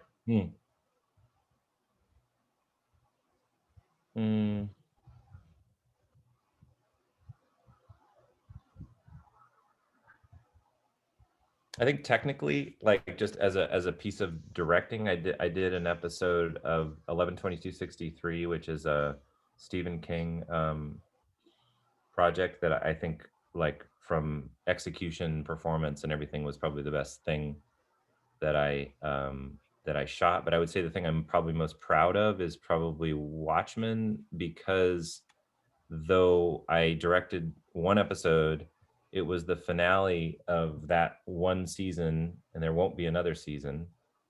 And I think that Damon Lindelof and the writing team did an incredible job of creating a project that was not only entertaining, but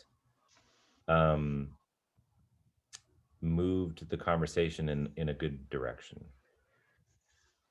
And it's hard to be involved in projects, get lucky enough to work on projects that move a conversation, a societal conversation in a positive direction, and I believe that project did.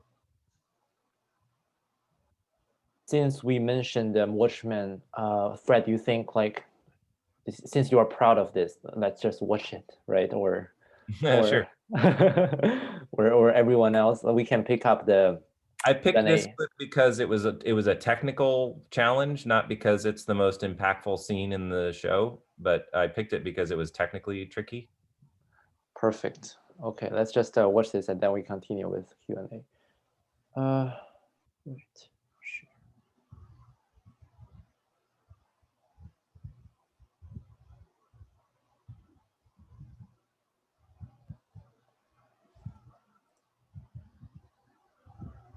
What's she going to do with this power once she's got it?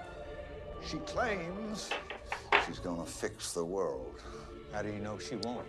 Because she is clearly a raging narcissist whose ambition knows no limits. It's hubris, literal hubris. Anyone who seeks to attain the power of a god must be prevented at all costs from attaining it. But believe me, that girl will not rest until she has us all prostrate before her, kissing her tiny blue feet.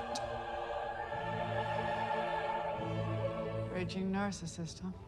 Opus esse uno, unum conoscenti. Takes one to know one.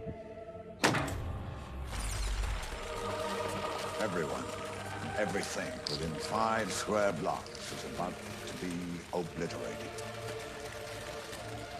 I hope there's no one down there you care about.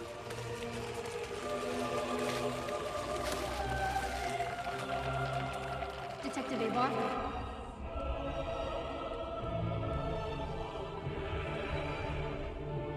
Detective Abar? Are you okay? You need to tell your friends to leave. They have to go, or they'll get hurt.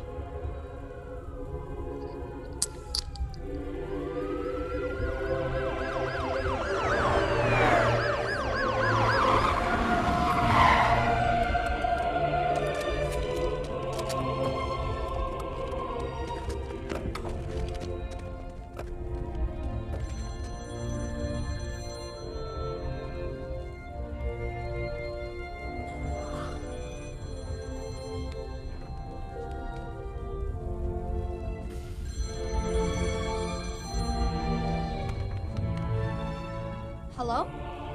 You need to take cover. Where's Angela? Where's Angela?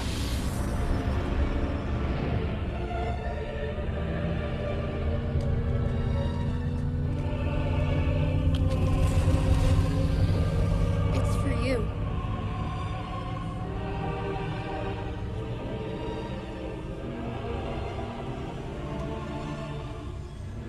Hello?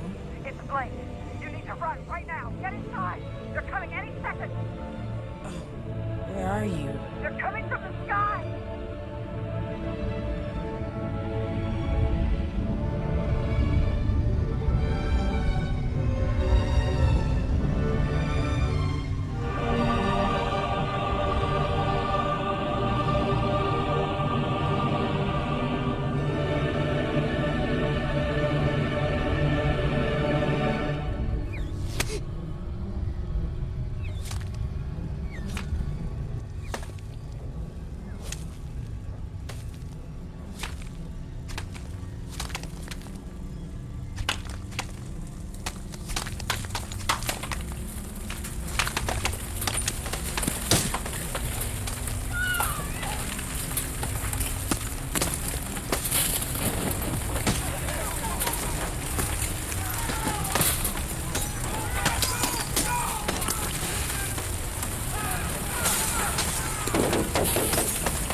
We already have a question about this scene. Okay. Fred, do you want to comment on it first?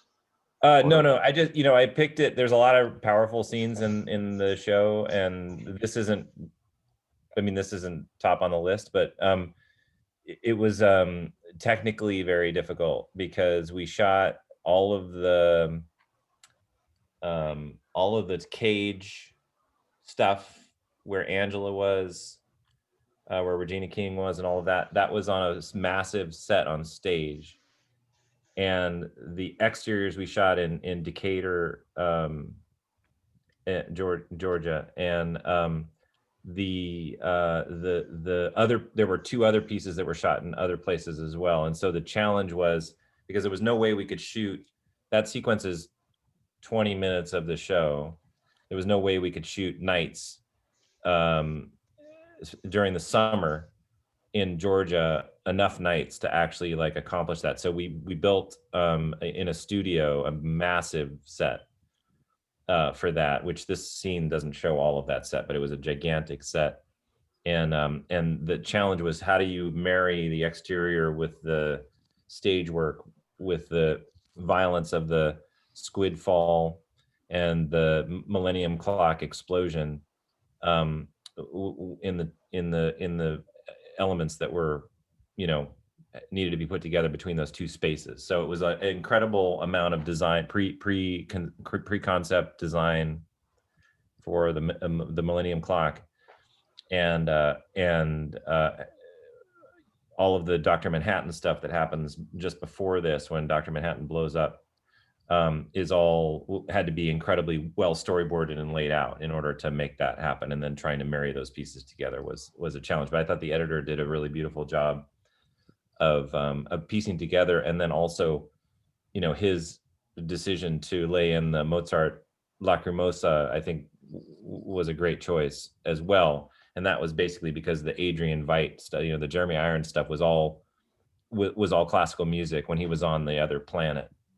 And so we decided to take the Mozart Requiem and put it into this episode, even though he wasn't on the other planet. And I think it really added a great vibe to it. You talked about the editor. Mm-hmm. Are you present in the editing process? Mm-hmm. Usually, yeah. Yeah. That's very nice. So Erica asks, in regards to the character of Lady, was there a conversation about how to incomplete the Christ imagery? You meaning how the Christ imagery was selected? Is that the question? I don't know if Erica wants to raise her hand. Incorporate. Okay. Incorporate. Okay. That happened.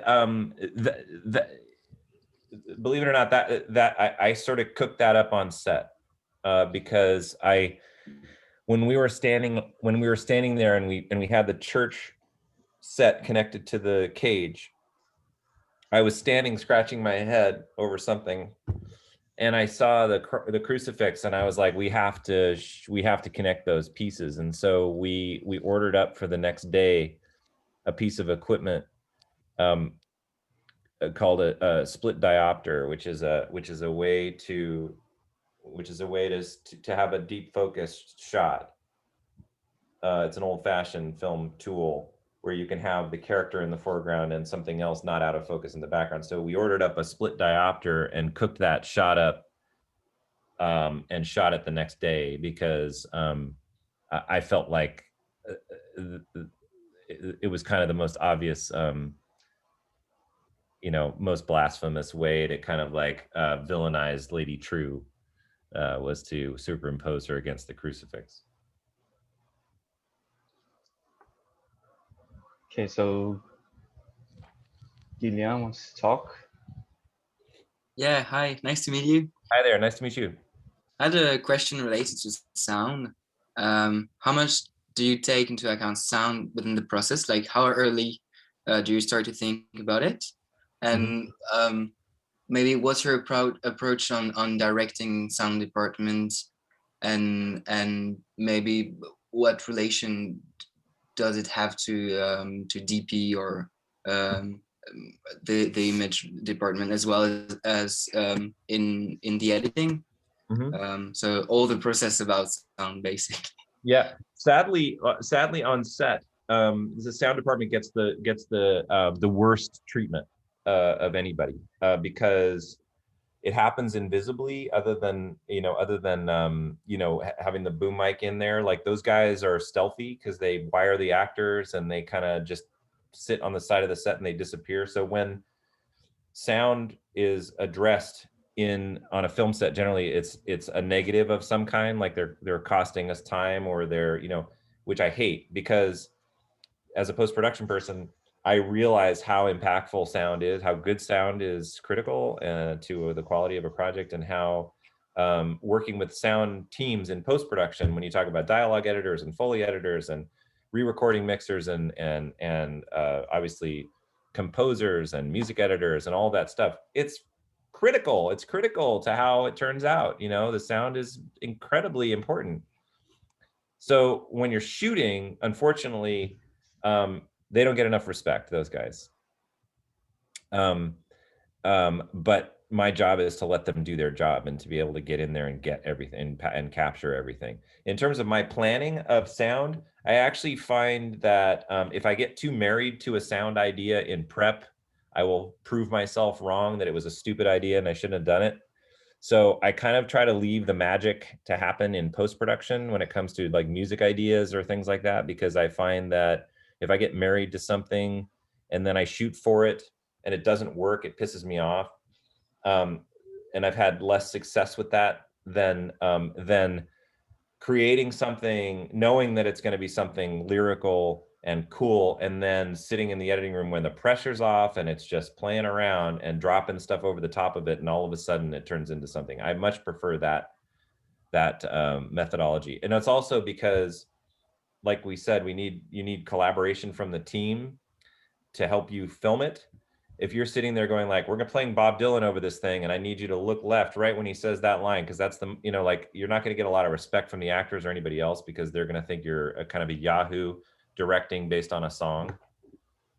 So I avoid it for that reason. But certainly if I was making a film where I didn't, where it was a really music based, like a musical, like that's a whole different story. Obviously it's all about that, you know what I mean? And all the rehearsals and all the pre-recording and all that stuff. And it's all, so that's not fair to say, that I wouldn't plan ahead if it was something where it was a musical type of a story. Mm. Yeah, I see. Thank you. If nobody has any question, can I ask one? Go Okay. ahead. So because like after graduation, a lot of us are gonna face this kind of choices of going to their respective careers. So as you said that you suggest us, for example, go to CBC or all these kind of big production companies. And so you think this kind of experience is better than struggling ourselves and gathering our own crew and all this kind of like, independent. I don't want to say better, because I think everybody takes their own journey. I can't speak to any other method than the way that I took, which was to work on in Hollywood, basically.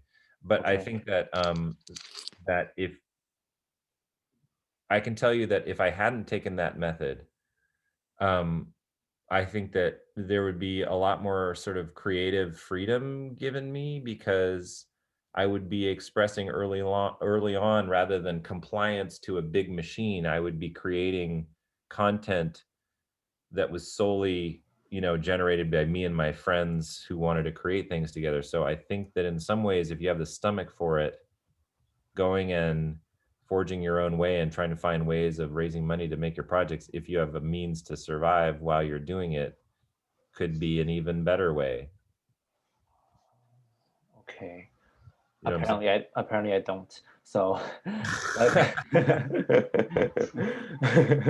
so I guess and so you chose editing just because you love editing, or is because I felt because I learned in the editing room as an assistant that the stories were being made in the editing room. Like when I worked on Forrest Gump and sitting in watching Robert Zemeckis and Artie Schmidt, my boss, edit that movie, and I realized in watching them cut that the story was being told in the editing room. It doesn't mean that the story wasn't told in the writing of the script and the performances of the actors and the, but I saw that the movie was made in editing, and I realized that it's not being made on the set. It is being made on the set in a lot of ways, but it's turning into what it's going to end up being more so in the editing room than in the other processes that I was involved in. So I wanted to pursue that because I knew I could learn to be a storyteller as an editor rather than a camera person. Exactly. A lot of movies are remade like in the editing process. Mm-hmm. Exactly. But also just a follow-up question before going to Ryan. It's just editing, because in my idea right now, like it seems a little bit restrictive because you are restricted by the cinematographer's work. Mm-hmm. Mm-hmm. So you cannot like request cinematographer to do this, do that, and so you can only work on what they give you, right? So how does that come out?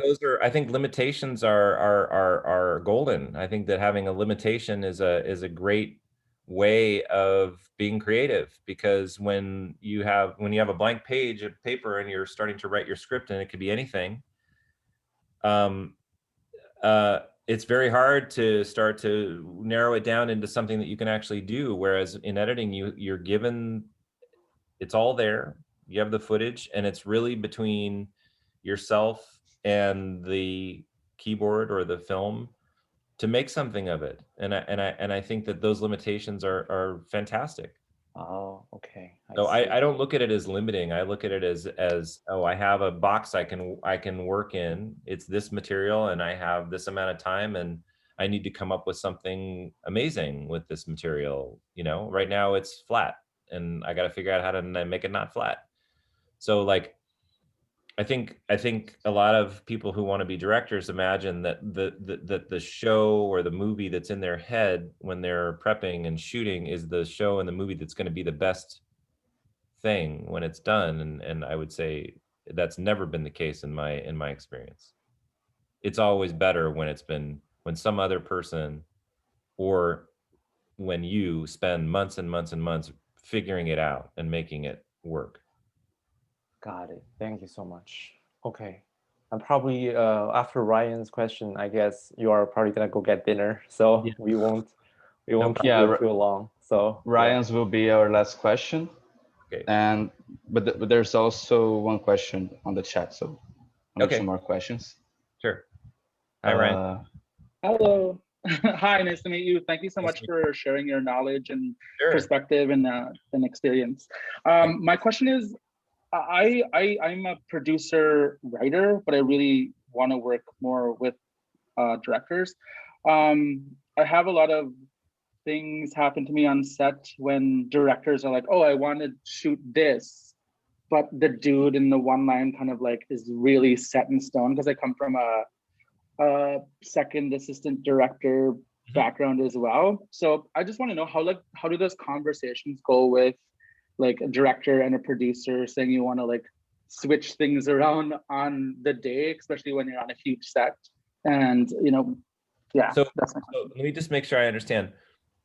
You mean the conversations where the director wants to change something, or you mean the director where the conversation when a director wants to do something you can't afford or you don't have time for? Yeah, I guess that's, which one? Well, it's kind of a combination of the two of what you just said.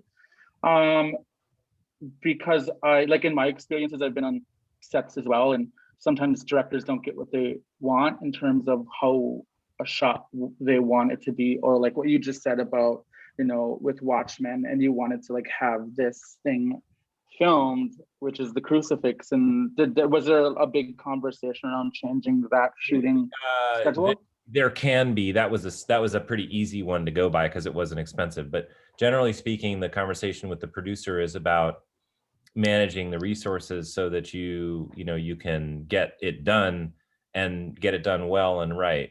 And so when a producer has to set limitations for a director, I think it's very much what we were just talking about moments ago about editing. I think that limitations are a good thing. And I think that directors are like children and they don't see the big picture in the way that you do as a producer.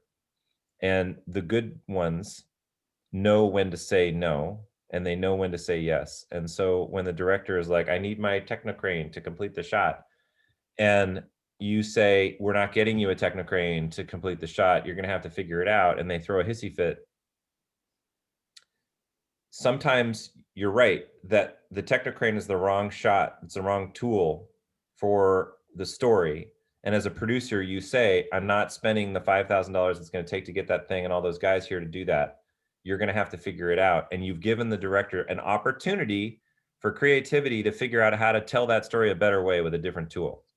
And I think that that is, you need that person. You need the person, the good producer who knows when to say, I'm giving you a week to do this thing because this is the best thing in the movie. We're going to do it this way. And that same producer says, you're not getting any extras for that party scene because the scene's not about the party. The scene's about those two people. And those producers are the ones that are invaluable because they actually they focus you as a director towards the better product with limitations. So I really relish the relationships with the good producers who know how to say no and know how to say yes. When the director is willy-nilly just changing the plan and like inventing on the day and not making the days, that's just completely irresponsible on the part of that person who's been entrusted with the money and the creativity of the project that got approved and paid for, and they're being irresponsible. And I don't think there's any excuse for directors who just throw away the plan, don't make the day, come up with something crazy and weird and wacky. And, you know, sure, they could end up being like Tim Burton and they're fantastic and, you know, a seminal filmmaker. They could also be making a disaster out of something that was going to be really good. So I don't have a lot of patience for that kind of thing when, you know, because I mean, you can be creative during the day, you can change little things here and there, but when you like are just, I'm not doing any of that, we're doing this, I don't think that's really responsible filmmaking. Thank you so much for sharing that experience. I had a lot of directors do that to me, and it was hard to tell them, like, no, we can't do that. It's not in the budget. Just yeah. Think of yourself as a parent. Okay. You're being the adult. Thank you so much. Yeah. Thank you, Ryan. So our last question comes from Erica. Because Watchmen was a show that started conversations about race in America, did anyone talk to you about that before you directed the episodes? And also, what was like working with Regina King? The answer to the question is graciously for my creative process, no. I was not talked to about the global intent and the importance of the message of the story. I was allowed to read it and understand it on my own. And Damon allowed that of me, and maybe because I knew him, maybe because that's just how they were, or maybe they were just tired by the time I showed up, because they were all very tired by the time I showed up. They didn't talk to me about that, and I was allowed to figure it out. And it took me some time to understand it. You know, I had to watch the show. You know, I had only the pilot episode was finished editing, so I had to watch the pilot and then read the other scripts and watch dailies and try and figure out what was going on in this story. And I'm glad no one spelled it out for me, because I think it turned out better than I imagined from a story standpoint. And working with Regina was wonderful. She was great. And like I said, it was at the end of their run. They'd been shooting for a year and a half, not quite, a year and 3 months before I showed up. And they were all tired. They had had many shutdowns. They had gone down for a few months. They had, you know, there's a lot of drama that had happened on that production, and a lot of comings and goings with writers and things like that. And so by the time I got there, they were very welcoming to me, because they were just happy to have somebody that had a plan and wanted to share with them and be creative. So she was really wonderful. She's a great person, by the way, super funny and fun and focused, and brings an unbelievable amount of experience So she knows so much about being on set and being a leader, which, you know, when you're the number one on the call sheet, you're the main actor, your job as a leader to the other actors. You have to set a standard of behavior that will show the other actors how to behave, being prepared, showing up on time, having a plan, being positive, you know, being kind to the crew, all of those things. You know, she expressed that kind of leadership because in her experience, she's had a lot of it and she knows how to do it wrong. So she's really great. Okay, so I guess this brings us to the end of our talk. Thank you so much, Fred, for accepting our invitation. It was My pleasure. really nice to have you here. Do you want to say something? Oh, I just want to say thank you. It was really nice talking to you all, and thank you so much for having me. And best of luck to you all. And hope that you get some, you know, at least positive vibes from me, because that's what I want to pass along. Thank you so much, Fred, for spending these 2 hours talking. I know you must be tired, and yes, have a great dinner. And yes, we want to give you a thank you gift, but I'll talk to you about this later. So it's yeah. Okay. Okay. All right. And thank you guys for coming. Yes. Thank you. We have a series of this kind of talk. So the next one will